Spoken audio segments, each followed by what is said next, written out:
남과 북의 잘못된 연합, 이런 제목입니다. 남과 북의 잘못된 연합. 이스라엘의 첫 번째 왕은 사울이었습니다. 사울 왕 다음은 우리가 잘 아는 다윗 왕이었고, 다윗 왕 다음은 역시 우리에게 익숙한 솔로몬 왕이었습니다. 보통 여기까지는 웬만큼 아시리라 생각을 합니다. 그렇다면 솔로몬 왕 다음은 누구인가? 르호보암 왕이었습니다. 이 르호보암 왕 때 이스라엘은 남과 북으로 나누어집니다. 참고로 이스라엘은 야곱의 12아들이 시조가 되어서 12지파로 이루어져 있는데, 유다 지파와 베냐민 지파만이 남쪽의 끝까지 남고 나머지 10지파는 여로보암 왕을 초대 왕으로 함께 북왕국을 세우게 됩니다. 그래서 지금 우리나라가 남한과 북한으로 나누어져 있는 것처럼 구약의 이스라엘도 르호보암 왕 때 남과 북으로 나누어져서 끝까지 통일되지 못했습니다. 결국 주전 722년에 북왕국이 망했고 주전 586년에 남왕국이 망하고 말았습니다. 그런데 오늘 본문을 보면 남과 북이 급격하게 화해를 이루고 함께 협력해서 이방 나라를 향해 연합전선을 구축했던 때의 일이 기록되어 있습니다. 그때가 언제인가? 남쪽 유다 여호사밧 왕 때의 일입니다. 어느 왕 때라고요? 여호사밧 왕입니다. 이 여호사밧 왕은 남쪽 유다의 네 번째 왕으로 믿음이 아주 좋았던 경건한 왕이었고, 하나님께서 함께하여 주심으로 남쪽 이스라엘을 강력한 나라로 만들었던 왕이었습니다. 역대하 17장 1절로 2절을 한번 같이 읽어보겠습니다. 아사의 아들 여호사밧이 대신하여 왕이 되어 스스로 강하게 하여 이스라엘을 방어하되 유다 모든 견고한 성읍에 군대를 주둔시키고 또 유다 땅과 그의 아버지 아사가 정복한 에브라임 성읍들의 영문을 두었더라. 자, 중요한 것은 3절로 4절입니다. 같이 한번 읽어보겠습니다. 여호와께서 여호사밧과 함께 하셨으니 이는 그가 그의 조상 다윗의 처음 길로 행하여 바알들에게 구하지 아니하고 오직 그의 아버지의 하나님께 구하며 그의 계명을 행하고 이스라엘의 행위를 따르지 아니하였음이라. 3절에 있는 대로 여호사밧 왕은 어떤 왕이었는가? 어떤 왕이었어요? 여호와께서 함께 하시는 왕. 그 왕이 여호사밧 왕이었습니다. 이는 그가 그의 조상 다윗의 처음 길로 행하여, 다윗의 처음 길은 어떤 길이겠습니까? 다윗이 전심으로 하나님을 믿고 섬겼을 때의 그 길을 말하는 것입니다. 그리고 4절에는 오직 그의 아버지의 하나님께 구하매. 여호사밧 왕의 아버지가 아사왕이었는데 이 아사왕도 믿음이 아주 좋았던 왕이었습니다. 그런데 여호사밧이 아버지 아사처럼 하나님을 잘 섬기고 하나님의 계명을 잘 순종했다는 것입니다. 그리고 여호사밧은 이스라엘의 행위를 따르지 아니하였다. 여기서 이스라엘은 북쪽 이스라엘을 가리키는 것입니다. 북쪽 이스라엘은요, 처음부터 끝까지 모든 왕들이 다 악한 왕이었습니다. 한 사람 예외 없이 다 악한 왕. 그것이 북쪽 이스라엘의 왕들이었던 것입니다. 그런데 여호사밧은 그런 이스라엘의 행위를 본받지 않았다는 것입니다. 그래서 5절로 6절 우리 같이 한번 읽어보겠습니다. 그러므로 여호와께서 나라를 그의 손에서 견고하게 하시매 유다 무리가 여호사밧에게 예물을 드렸으므로 그가 부귀와 영광을 크게 떨쳤더라. 그가 전심으로 여호와의 길을 걸어 산당들과 아세라 목상들도 유다에서 제거하였더라. 참 좋은 왕입니다. 그래서 5절에 있는 대로 하나님께서 어떻게 해주셨습니까? 나라를 견고하게 하여 주셨습니다. 그리고 여호사밧은 그 부귀와 영광을 크게 떨치는 왕이 되었습니다. 그런데 이런 여호사밧 왕이 북쪽 이스라엘 아합 왕과 연합을 이루는 것입니다. 그렇다면 아합 왕은 또 어떤 왕인가? 복잡하게 설명할 것 없이 이스라엘의 역대 왕들 중에서 가장 악한 왕, 그 왕이 누구예요? 그 왕이 바로 아합 왕이었습니다. 아합 왕의 아내는 이세벨인데 이세벨은 남편보다 더 악합니다. 시대의 악녀, 하나님의 선지자들은 닥치는 대로 다 잡아 죽이고 엘리야까지 위협했던 시대의 악녀가 이세벨이었습니다. 그런데 여호사밧 왕이 이런 아합 왕과 연합을 이루는 것입니다. 자, 본문 1절을 우리 같이 한번 읽어보겠습니다. 여호사밧이 부귀와 영광을 크게 떨쳤고 아합 가문과 혼인함으로 인척관계를 맺었더라. 자, 여호사밧의 아들은 여호람입니다. 사람 이름이 많이 나오는데요. 여호사밧의 아들은 여호람. 아합 왕의 딸은 아달랴입니다. 이 이름도 유명한 이름인데 아합 왕의 딸은 아달랴. 그런데 여호사밧의 아들 여호람과 아합 왕의 딸 아달랴가 결혼을 하고 두 가문이 사돈 관계가 된 것입니다. 그렇다면 왜 여호사밧이 아합 왕의 딸 아달랴를 며느리로 맞이했을까? 크게 두 가지 이유를 생각해 볼 수 있습니다. 첫 번째 이유는 자신의 신분과 지위에 걸맞는 집안을 찾았기 때문입니다. 본문 1절을 다시 보면 여호사밧이 아합 가문과 혼인했다는 말을 하면서 그 배경이 되는 중요한 단서를 여기 달아두고 있습니다. 단서가 무엇입니까?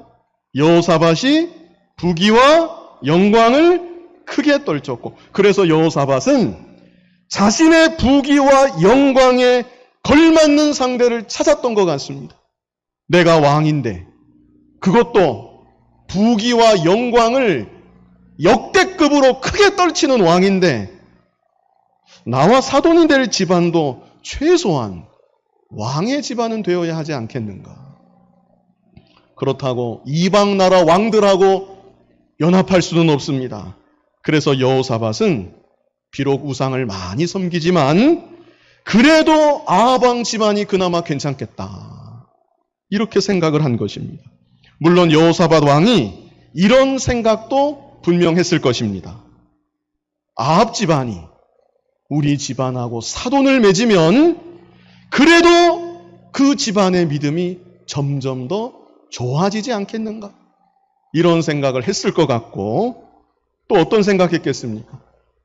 우리가 딸을 보내는 것이 아니고 저쪽 딸이 우리 집안에 들어오는 것인데 우리가 교육만 잘 시키면 믿음의 가정을 이룰 수 있지 않겠는가? 이런 생각도 아마 분명히 했을 것입니다. 그러나 중요한 것은 여호사밧 왕이 며느리감을 고를 때 그 사람의 신앙을 가장 중요하게 생각하지는 않았다는 사실입니다.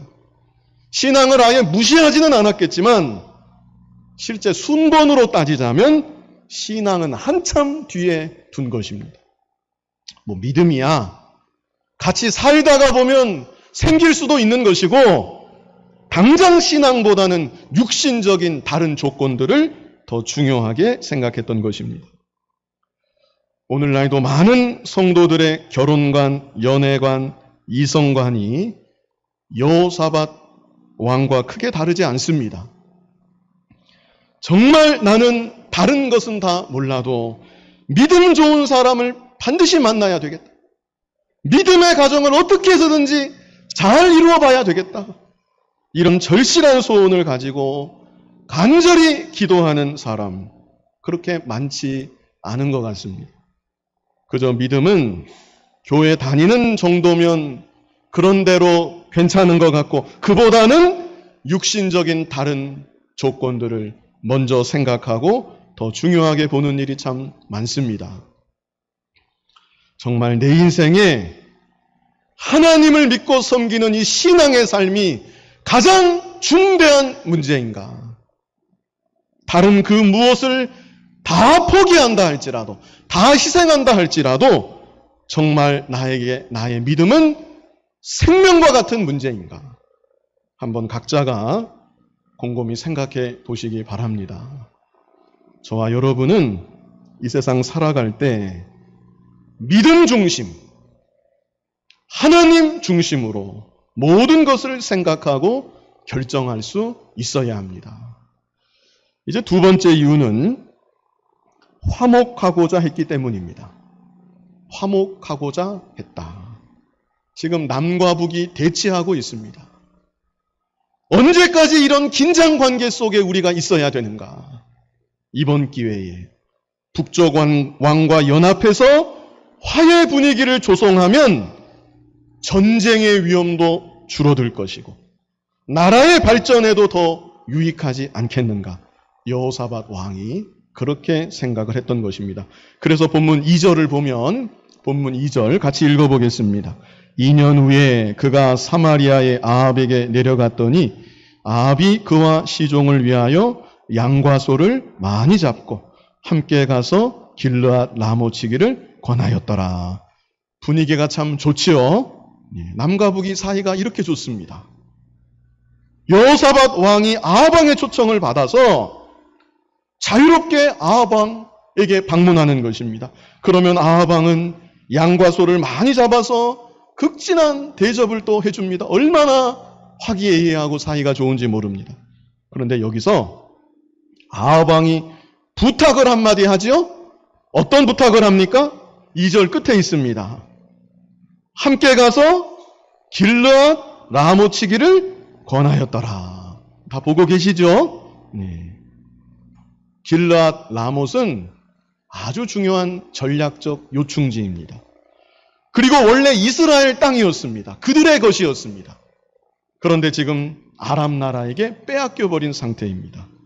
그래서 아합 왕이 여호사밧 왕에게 우리 함께 힘을 합쳐서 아람 나라와 전쟁을 벌이고 길르앗 라못을 되찾아옵시다. 이 말을 하고 있는 것입니다. 무슨 말입니까? 오늘날 우리나라로 말하자면 남과 북이 힘을 합해서 만주 땅을 되찾아옵시다. 남과 북이 힘을 합해서 독도를 굳게 지킵시다. 이런 것과 같은 것입니다. 얼마나 가슴찌간 말이고 가슴이 벅차오르는 말입니까? 그래서 여호사밧 왕이 뭐라고 대답을 하는가? 3절을 같이 읽어보겠습니다. 이스라엘 왕 아합이 유다 왕 여호사밧에게 이르되 당신이 나와 함께 길르앗 라못으로 가시겠느냐 하니 여호사밧이 대답하되 나는 당신과 다름이 없고 내 백성은 당신의 백성과 다름이 없으니 당신과 함께 싸우리이다 하는지라. 자, 그래서 남과 북이 군사적 동맹을 이루는 것입니다. 아브라함의 자손 동일한 이 한민족이 함께 힘을 합해서 아람 나라를 치기 위해서 출정을 떠나는 것입니다. 정말 역사적인 순간이 아닐 수 없습니다. 그런데 그 전에 여호사밧 왕이요, 우리 선지자에게 물어봐야 되는 거 아닙니까? 우리가 이렇게 함께 힘을 합해서 전쟁하러 가기 전에 하나님의 선지자에게 한번 물어봅시다. 그래도 믿음이 좋으니까 아합 왕에게 이렇게 제안을 합니다. 그래서 그 내용이 4절부터 27절까지 그 내용이 기록되어 있습니다. 제가 간단히 줄거리만 말씀드리면 400명의 선지자가 왕이시여 올라가소서, 하나님께서 길르앗 라못을 우리에게 붙여주실 것입니다. 이 400명이 다 거짓 선지자입니다. 그러나 미가야 선지자 한 사람, 이 한 사람만이 참 선지자인데 미가야 선지자는 뭐라고 말을 하는가? 이번 전쟁은 절대 해서는 안 되는 전쟁입니다. 이번 전쟁에서 아합 왕은 결코 평안히 돌아오지 못할 것입니다. 미가야 선지자가 바른 말을 하는 것입니다. 그런데 아합 왕이 미가야 선지자를 아예 감옥에 가둬버립니다. 그리고 믿음 좋은 여호사밧 왕도 분명히 그 말을 들었으면서 그냥 더 이상 아무 대꾸하지 않고 아합 왕과 함께 전쟁에 출정하게 됩니다. 그래서 그 결과 어떻게 되는가? 본문 28절을 같이 한번 읽어보겠습니다. 이스라엘 왕과 유다 왕 여호사밧이 길르앗 라모스로 올라가니라. 함께 올라갔다는 거죠. 29절 같이 읽어보겠습니다. 이스라엘 왕이 여호사밧에게 이르되 나는 변장하고 전쟁터로 들어가려 하노니 당신은 왕복을 입으소서 하고 이스라엘 왕이 변장하고 둘이 전쟁터로 들어가니라. 아합 왕이 뭐라고 말합니까? 여호사밧 왕에게 나는 뭐 하겠대요? 변장하겠대요. 그러나 당신은 왕복을 입으십시오.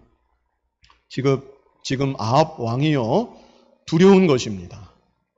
400명은 왕이 반드시 승리할 것입니다 말했지만 미가야 선지자 한 사람이 정반대의 말을 했거든요. 전쟁에 출정하려는, 전쟁에 참여하려는 이 마당에 그 말이 자꾸 생각이 나는 거예요. 그래서 자기는 변장을 하고 숨어 있겠다는 것이고 총지휘를 여호사밧 왕에게 부탁을 한 것입니다. 그런데 30절을 보면 같이 한번 읽어보겠습니다. 아람 왕이 그의 병거 지휘관들에게 이미 명령하여 이르기를 너희는 작은 자나 큰 자나 더불어 싸우지 말고 오직 이스라엘 왕하고만 싸우라 한지라. 여기서 이스라엘 왕은 아합 왕을 가리키는 것입니다. 아합 왕을 타겟으로 해서 아합 왕을 반드시 죽이라고 명령을 내린 것입니다. 그래서 어떻게 되었는가? 31절 우리 같이 읽어보겠습니다. 병거의 지휘관들이 여호사밧을 보고 이르되 이가 이스라엘 왕이라 하고 돌아서서 그와 싸우려 한즉 여호사밧이 소리를 지르매 여호와께서 그를 도우시며 하나님이 그들을 감동시키사 그를 떠나가게 하신지라.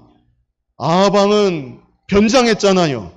그렇죠? 아합 왕은 변장했으니까 왕인지 병사인지 표가 안 납니다. 여호사밧 왕은 왕복을 입고 있습니다. 그래서 병거에 탄 지휘관들이 저기 이스라엘 왕이 있다. 어서 저 왕을 죽여라. 그랬더니 수많은 병사들이 여호사밧에게 달려든 것입니다. 여호사밧에게 큰 위기가 닥쳤는데 여호사밧이 그 순간 어떻게 했습니까? 여기 소리를 질렀습니다. 얼마나 다급했으면 왕이, 이 채통이 있는 왕이 으악 하면서 소리를 질렀는지 제가 생각할 때는 하나님께 소리 질러 부르짖지 않았는가? 어린아이가 엄마 하는 것처럼 하나님! 여호사밧이 그렇게 소리를 치지 않았겠는가? 그때 하나님께서 도와주셔서 아람 병사들의 마음을 감동시켜 주시고 여호사밧을 떠나게 하여 주셨습니다. 하나님께서 여호사밧을 불쌍히 여겨주신 것입니다. 얼마나 큰 잘못을 저질렀는데 그래도 하나님이 은혜를 베풀어 주셔서 이 극적인 순간에 여호사밧이 죽지 않도록 은혜를 베풀어 주신 것입니다. 그러나 아합 왕은 어떻게 되었는가? 우리 33절로 34절을 같이 한번 읽어보겠습니다. 33절로 34절을 같이 읽어보겠습니다. 한 사람이 무심코 활을 당겨 이스라엘 왕의 갑옷솔기를 쏜지라. 왕이 그의 병거 모는 자에게 이르되 내가 부상하였으니 내 손을 돌려 나를 진중에서 나가게 하라 하였으나 이날의 전쟁이 맹렬하였으므로 이스라엘 왕이 병거에서 겨우 지탱하며 저녁 때까지 아람 사람을 막다가 해가 질 쯤에 죽었더라. 아합 왕은 어떻게 됐어요? 죽었습니다. 피를 많이 흘리면서 응급처치 받지 못하고 전쟁이 맹렬해서 병거 안에서 그만 숨을 거두고 말았습니다. 그래서 결론이 무엇인가?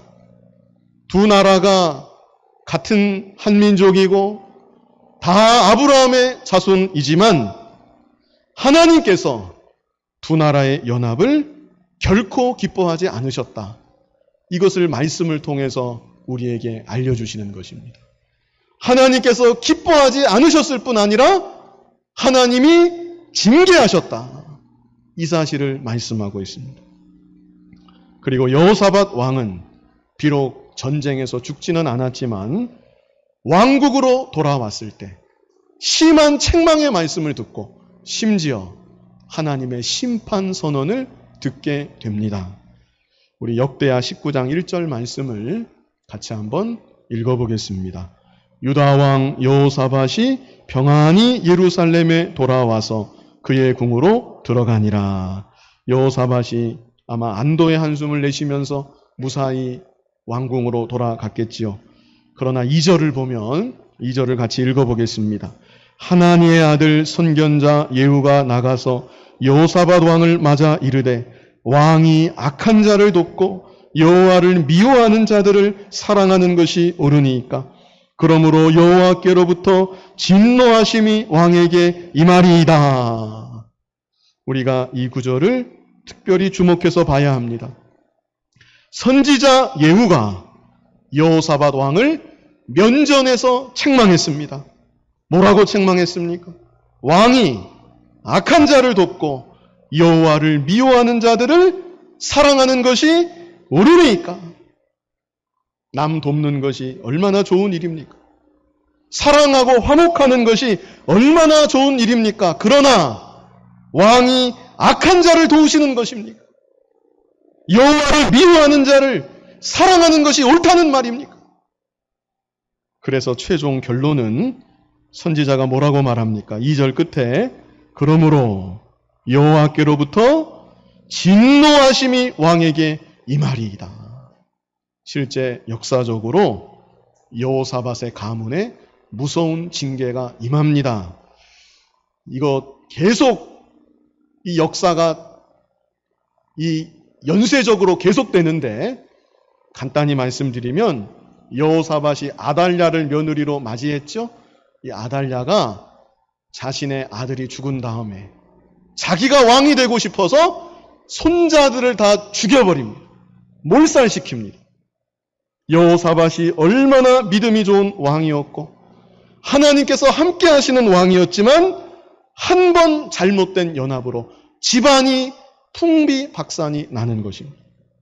집안만 풍비박산 나는 것이 아니라 나라가 어지러워집니다. 북왕국으로부터 우상 숭배가 남왕국의 독버섯처럼 뿌리를 내리게 되고 남왕국 역사가 계속되는 동안 왕들에 따라서는 우상을 제거하려고 노력했지만 우상을 완전히 뿌리 뽑지는 못합니다. 그래서 우상 숭배의 흔적이 남왕국의 역사와 함께 계속 지속되다가 결국은 북왕국이 멸망한 것처럼 남왕국도 멸망하고 마는 것입니다. 오늘 우리에게 주시는 이 말씀을 통해서 우리가 간직해야 되는 역사적 교훈이 무엇인가? 그것은 한마디로 잘못된 연합을 결코 해서는 안 된다는 것입니다. 잘못된 연합을 결코 해서는 안 된다. 개인적인 측면, 국가적인 측면 다 마찬가지입니다. 먼저는 개인적인 측면에서 우리 개개인이 잘못된 연합을 해서는 안 됩니다. 잘못된 연합이 무엇입니까? 신앙을 양보하면서 이루는 연합, 신앙을 양보하면서 이루는 화목, 그것이 다 잘못된 연합입니다. 화목하려다 보니까 신앙을 조금 양보하는 것입니다. 그러나 그런다고 해서 화목되는 것이 절대로 아닙니다. 그 순간은 화목하는 것처럼 보여도 신앙에 손해가 나는 것이고 결국에는 더 불화하게 되는 것이고 더 중요한 것은 하나님의 복을 받지 못합니다. 히브리서 12장 14절 말씀 우리 같이 한번 읽어보겠습니다.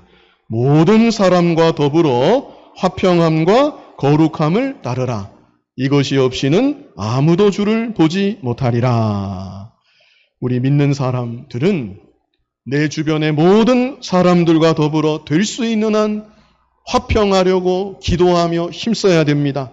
그것이 신자된 자로서의 마땅한 모습이고 마땅한 삶이어야 됩니다. 그러나 이 말씀을 보시면 화평함만 있습니까? 화평함 뒤에 무엇이 또 있습니까? 거룩함이 있습니다. 거룩이 무엇입니까? 거룩은 구별된 것이 거룩입니다. 죄와 구별되고 불의와 구별되고 불신과 구별되는 것이 거룩입니다. 거룩 없는 화평은 아무 의미가 없는 것입니다.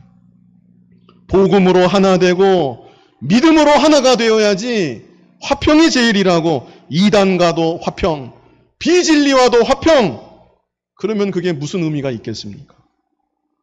그것은 내가 죽는 것이고 나만 죽는 것이 아니라 상대편도 죽이는 것이고 결국에는 모두가 다 죽게 되는 것입니다.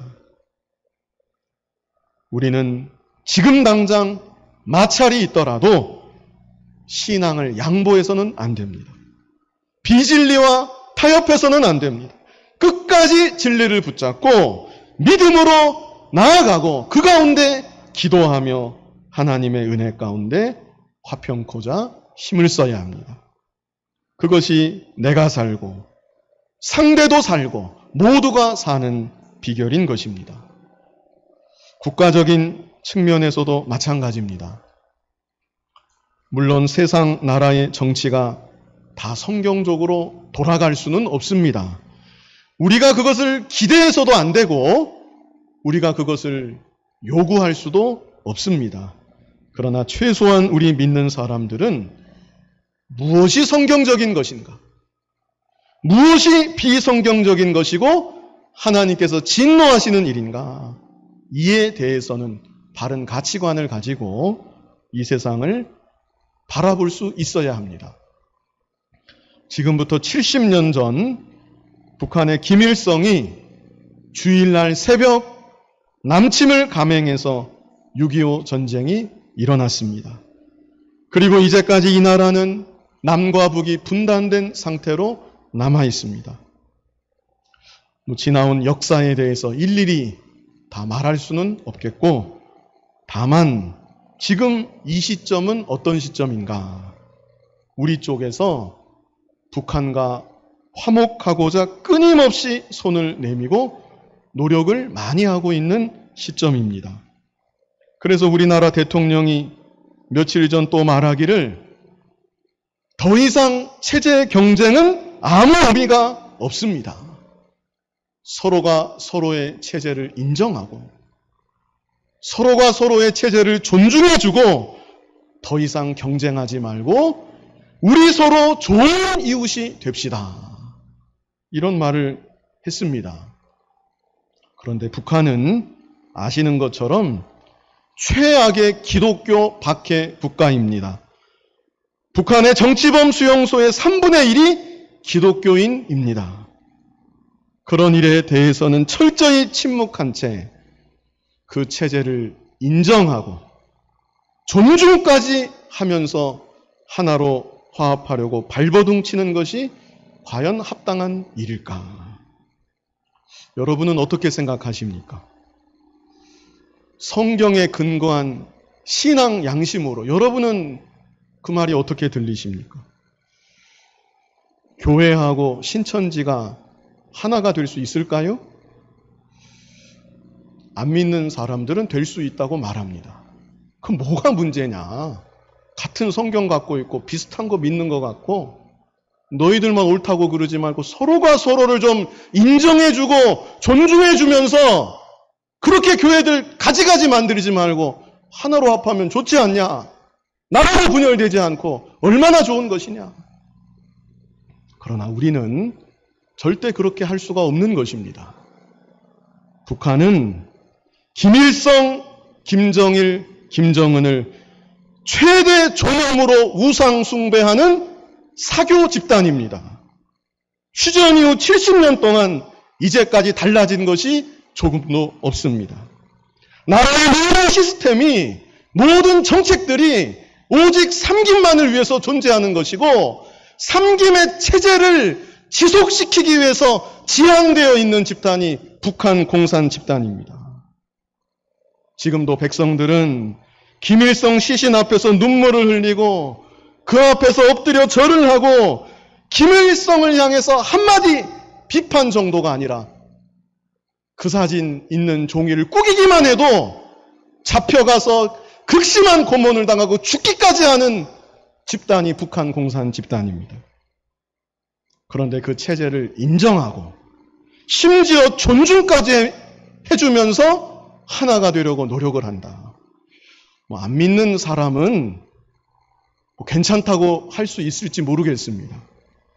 그러나 우리 믿는 사람들은 정말 심각하게 고민하지 않을 수 없는 말입니다. 서로가 체제를 인정하는 한 절대로 하나가 될 수 없는 것입니다. 만에 하나 그런 식으로 하나가 된다면 그것은 더 심각한 문제입니다. 하나님 아버지 믿고 섬기는 여러분들이 김일성을 향해서 아버지라고 하실 수 있겠습니까? 김일성 시신 앞에서 이것은 저들의 체제니까, 저들의 체제 인정하고 존중하니까 나도 같이 묵념이라도 해준다. 여러분 그러시겠습니까? 당신들은 지금 우상 숭배에 빠져 있습니다. 눈을 뜨십시오. 예수님만이 길이요, 진리요, 생명하십니다. 이렇게 복음을 전해야 되겠는데 이게 가능한 일이겠냐는 말입니다. 그리고 중요한 것은 사회주의는 기독교와 절대 함께 갈 수가 없습니다. 저는 지금 북한의 공산주의를 말하는 게 아닙니다. 자본주의와 대비되는 사회주의 이론을 말하는 것입니다. 빨갱이 얘기하는 게 아니라 사회주의 얘기를 하는 것입니다. 세상적인 관점에서 보면 나름 장점도 보이는 것 같고 자본주의의 단점을 보완하는 것도 같고 나름 일리도 있는 말이구나 생각은 들 수 있겠지만 사회주의의 근본이 유물론입니다. 유물론의 핵심은 반기독 사상입니다. 이 사실에 대해서는 그 어느 누구도 부인할 수 없고 반박할 수 없습니다. 물론 믿는다는 사람들 중에도 민중신학이나 해방신학을 하는 사람들은 조금 다른 말을 하기도 합니다. 그러나 제가 간단하게 설명을 드리면 여러분이 정말 예수님을 믿는다면 오직 예수님만이 길이요 진리요 나의 생명 되신다고 믿고 고백한다면 여러분하고 사회주의는 절대 맞을래야 맞을 수가 없습니다. 그래서 국가적으로도 우리나라의 경우는 화평만 내세우고 서로 간에 적당히 양보하며 타협점을 찾아가서는 절대로 안 된다는 것입니다. 우리는 저들의 체제를 분명하게 비판해야 합니다. 북한의 인권 탄압, 기독교 박해, 말도 안 되는 삼김 우상 숭배 감싸주고 쉬쉬하고 넘어갈 것이 아니라 우리가 앞장서서 세상에 더 널리 알리고 너희들 그렇게 하면 안 된다고 강력하게 말하고 그리고 우리에게 주신 체제를 적극 수호하며 나아가는 것 이것이야말로 핍박받는 북한 백성들을 정말로 생각하고 위하는 것이고 하나님께서도 기뻐하시는 일인 줄 믿습니다. 왜 북한이 대북 전단 살포에 그렇게 예민하겠습니까? 그 전단지 한 장 한 장이 아무것도 모르고 세뇌당한 북한 주민들을 계몽시키는 것입니다. 그것이 곧 체제 붕괴로 직접적으로 연결되기 때문입니다. 왜 기독교인들을 그토록 박해하겠습니까? 김정은은 최고 존엄이 아니라고 당당하게 말할 수 있는 사람들은 그 땅에 그들밖에는 없기 때문입니다. 그런데 우리가 그 체제를 인정해준다? 그것은 핍박받는 그들을 외면하는 것이고 배신하는 일입니다. 벌써 70년이 지났습니다. 아직 바뀐 것은 하나도 없습니다. 북한의 세습 정권, 공산 정권이 여전히 건재하고 있고 그들의 생각은 조금도 바꾸지 않았습니다. 아마 앞으로도 그들 스스로 바꾸기는 어려울 것입니다. 왜 그런가? 이미 너무나 많은 길을 걸어왔기 때문입니다. 돌이킬 수 없는 과거의 역사가 이미 너무나 무한하기 때문입니다. 김정은만 해도 그 사이 얼마나 많은 사람들을 파리 목숨처럼 죽였습니까? 법이 살아있다면, 정의가 살아있다면 어떻게 내버려 둘 수가 있습니까? 그 벌을 어떻게 자기가 감당할 수가 있습니까? 그래서 어려운 것입니다. 그러나 그럴지라도 우리가 믿는 것은 아무리 불가능한 것 같을지라도, 아무리 소망 없는 것 같을지라도 하나님께서 역사하시면 된다는 것입니다. 우리가 할 일은 개인적으로나 교회적으로나 국가적으로나 우리의 거룩함을 잃어버리지 아니하고 우리에게 주신 진리와 자유를 생명 걸고 수호해 나아가는 것입니다. 그리고 그런 가운데 북한의 핍박받는 백성들을 생각하면서 그들을 위해서 간절히 기도하고 주님 안에서 남북이 하나 되는 그날을 위해 기도하며 힘써야 될 것입니다. 이 일을 잘 감당해 나아가는 여러분들이, 그리고 우리 교회, 우리 나라가 될 수 있기를 간절히 바랍니다. 거룩하신 아버지 하나님, 비진리와 타협하지 않게 하시고 세상과 타협하지 않게 하여 주시고 우리에게 주신 진리를 지켜나아가고 믿음을 지켜나아갈 수 있는 우리들 모두가 되게 하여 주시옵소서. 특별히 북한에 핍박받는 하나님의 자녀들을 기억하여 주시고 하나님께서 긍휼을 베풀어 주시고 속히 역사하여 주셔서 복음으로 하나 되는 그날이 올 수 있도록 인도하여 주시옵소서.